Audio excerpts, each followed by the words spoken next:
Sí, permetin-me que dediqui els primers segons de la meva intervenció a respondre al diputat Pellicer, que m'han comentat que s'ha referit a mi com la marquesa de Ripoll. De marquesa res, la pagesa de Ripoll. La pagesa de Ripoll que ha fet trontollar el Parlament de Catalunya. I això és el que els treu de polleguera. Que la presidenta d'Aliança Catalana sigui una dona i, a més, d'origen humil, no de casa bona com la majoria de vostès. Doncs si els hi pica, gratin-se. Silenci, sisplau.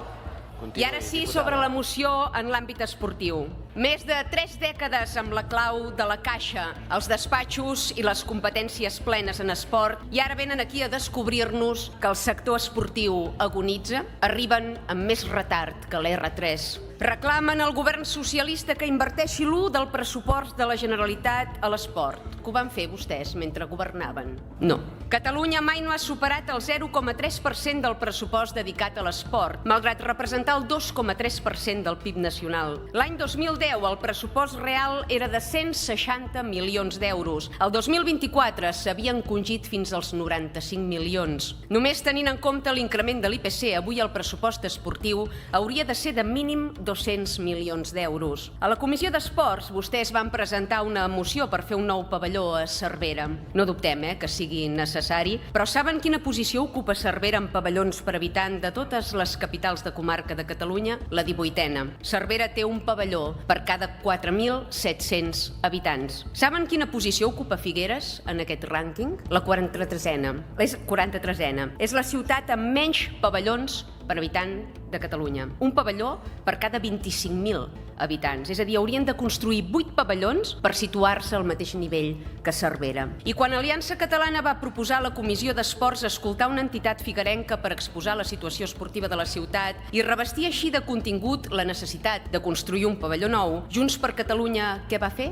Votar-hi en contra. Votar en contra de la compareixença. Potser perquè els sabia greu que els haguéssim avançat en la defensa dels interessos figuerencs, malgrat que vostès ostenten la batllia, però és que això funciona així. Si no fan els deures, ve Aliança Catalana i posa fil a l'agulla.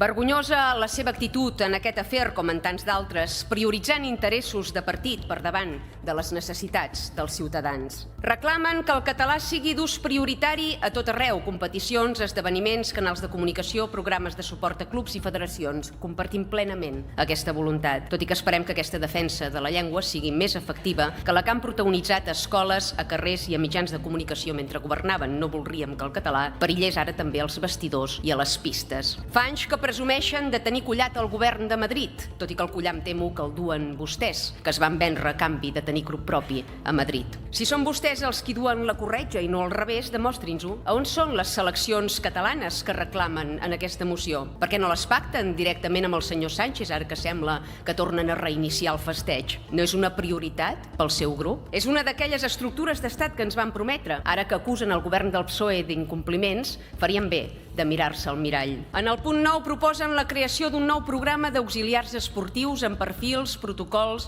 formació, coordinació amb salut i serveis socials, finançament públic i reconeixement institucional. O sigui, proposen la creació d'un cos nou subvencionat amb diner públic. Volen substituir els milers de voluntaris que nodreixen les entitats esportives del país per càrrecs, estructures i despesa. Han de recol·locar excàrrecs i militants? En comptes de crear noves guinguetes, farien bé de defensar els milers de voluntaris qualificats, entrenadors, delegats, tècnics i preparadors físics que treballen amb sous irrisoris o directament de forma altruista i que són perseguits per Hisenda i tractats com a delinqüents per cobrar 100 o 200 euros mensuals. El que cal no és generar més estructures que xuclin diner públic, sinó protegir fiscalment i jurídicament el teixit esportiu del país. Votarem a favor de les propostes que incorporen millores pel sector, perquè a diferència d'altres, nosaltres sí que prioritzem i fem costat al país. Properament a la Comissió d'Esports es debatrà una proposta presentada per Aliança instant el govern a crear una llei de mecenatge com Catalunya mereix. Què farà Junts? Hi votarà a favor per beneficiar els milers de clubs, famílies i esportistes catalans? O hi votarà en contra i es negarà a debatre com va fer amb la compareixença de l'entitat figuerenca que vam sol·licitar per justificar la necessitat d'un nou pavelló a Figueres? Per què seuen aquí, vostès? Per engruixir les seves sigles o per millorar la vida dels catalans i de Catalunya?